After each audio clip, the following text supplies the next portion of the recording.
La paracha de la semaine du grand rabbin Jacques Waknin.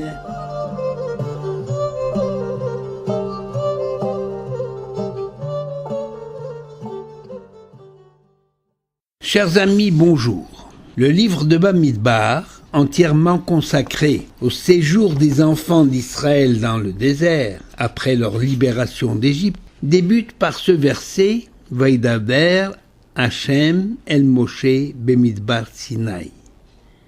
L'Éternel parla à Moïse dans le désert du Sinaï. C'est le premier verset du livre de Bamidbar. Le Midrash Rabbah pose la question suivante. Pour quelle raison la Torah donne-t-elle cette précision en disant on a repris dans le désert, mais pourquoi dans le désert du Sinaï?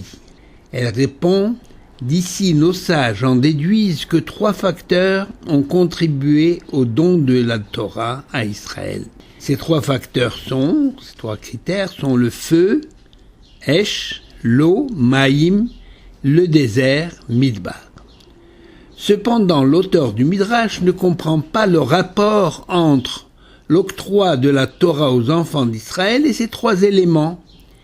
Il pense probablement que cette relation veut nous suggérer un principe fondamental, à savoir, de même que ces 3 éléments sont à la libre disposition de toute l'humanité, de même, les paroles de la Torah sont accessibles à tous.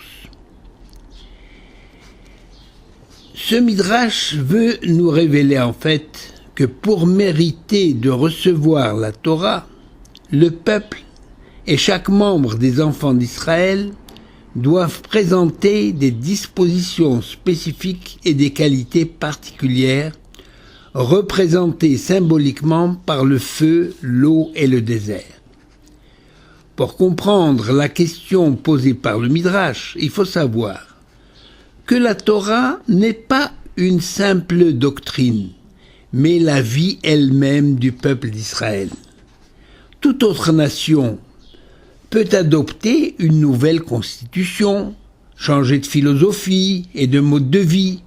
Elle demeure la même nation. Mais, tandis qu'Israël, sans la Torah, n'est plus le peuple de Dieu. C'est d'ailleurs la Torah orale qui fait d'Israël le peuple de la Bible. En effet, la loi écrite est une œuvre divine révélée pour toute l'humanité. Or, la révélation étant partielle, Israël a eu le privilège de la compléter. De ce fait, Israël est devenu le peuple du livre, ou plus exactement, le peuple de l'interprétation du livre, ce livre qu'il vénère et médite jour et nuit. Désormais, intermédiaire entre Dieu et l'humanité, Israël était, on se demande, c'est Dieu qui se demandait si Israël était capable de tenir ce rôle de dépositaire, de gardien et de gardienne de la Torah.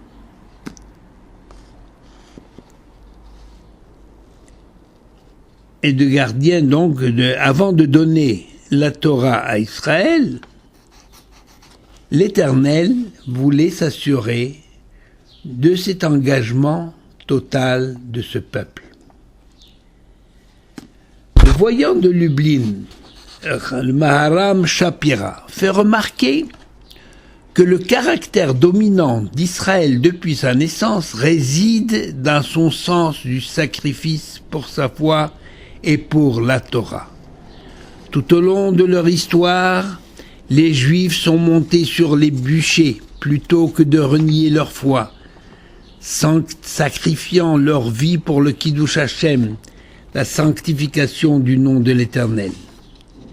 Mais d'où tiennent-ils cette force de caractère? Le Midrash se réfère justement à 3 événements liés aux épreuves du feu, de l'eau et du désert.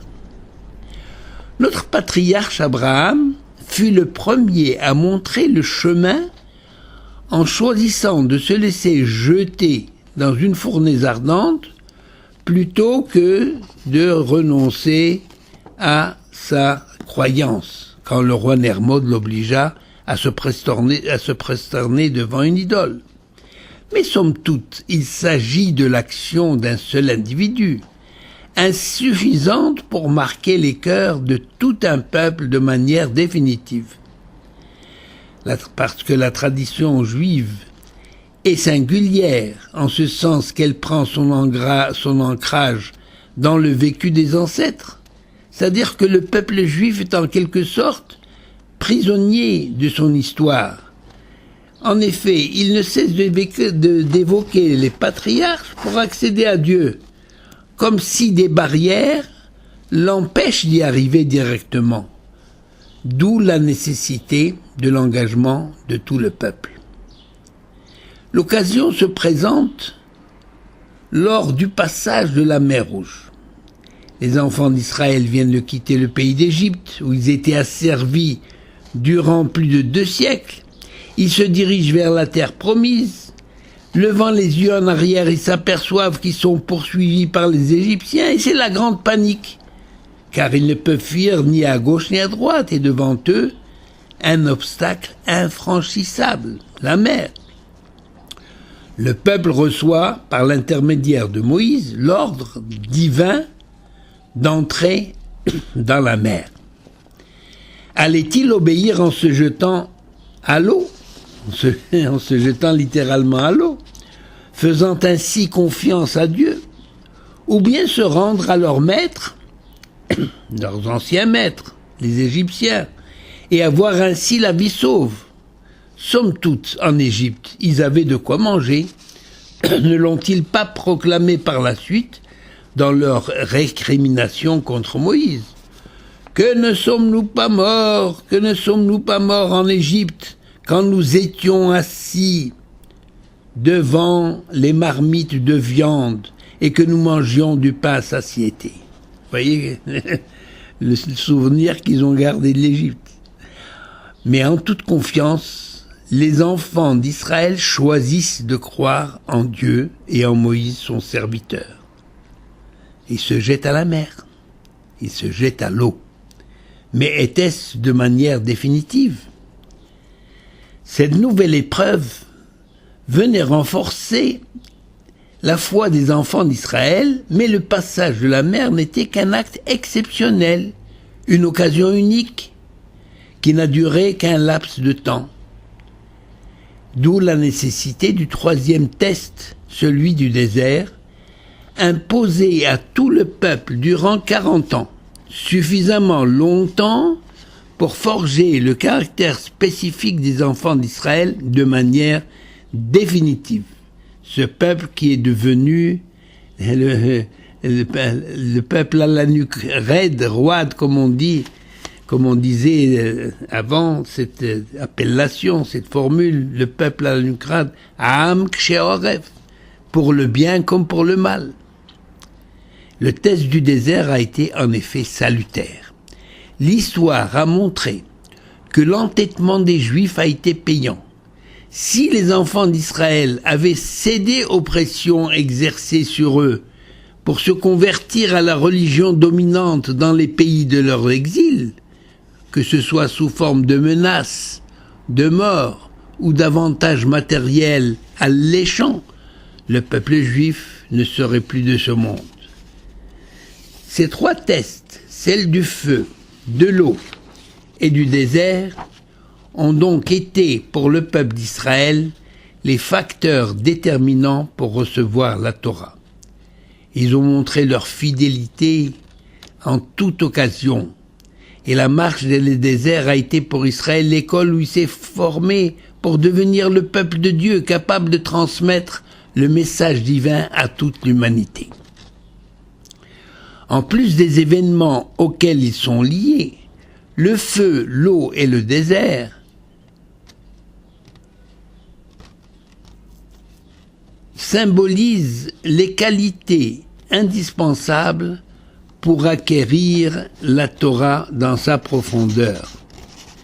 Le feu est symbole d'enthousiasme et de passion, de la force de la conviction et de la foi, mais aussi l'engagement dans l'action. Il représente aussi la capacité de sanctifier le nom de Dieu, même jusqu'au sacrifice suprême. Tempérer les ardeurs de l'extrémisme qui rend aveugle et détourne de la vraie foi est l'une des actions de l'eau qui peut éteindre le feu des passions mauvaises. Du fait qu'elle a tendance à couler vers le bas, l'eau représente dans la tradition juive l'humilité, vertu première de tout savant.